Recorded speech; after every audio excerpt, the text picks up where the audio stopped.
So ఈ insulin అనే పదార్థం తగ్గడం వల్ల మన బాడీలో షుగర్ ఎనర్జీగా మారకపోవడం వల్ల మన బాడీలో షుగర్ ఎక్కువగా పెరిగిపోతుంది. ఇది యూజువల్గా పిల్లల్లో అంటే 10, 15, 20 సంవత్సరాల్లో ఉన్న వాళ్ళల్లో యూజువల్గా చూస్తుంటాం.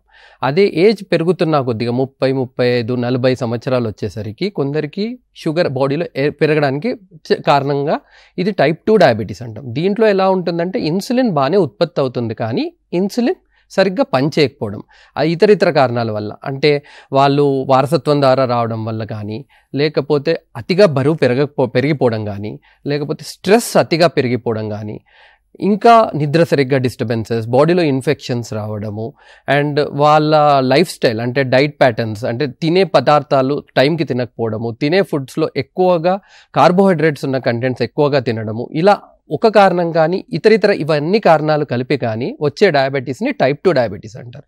ఇది ఇన్సులిన్ సరిగ్గా ఉత్పత్తి అవుతుంది, కానీ ఈ కారణాల వల్ల ఇన్సులిన్ సరిగ్గా పనిచేయకపోవడం, వాటి వల్ల షుగర్ బాగా బాడీలో పెరిగిపోవడం జరుగుతుంది.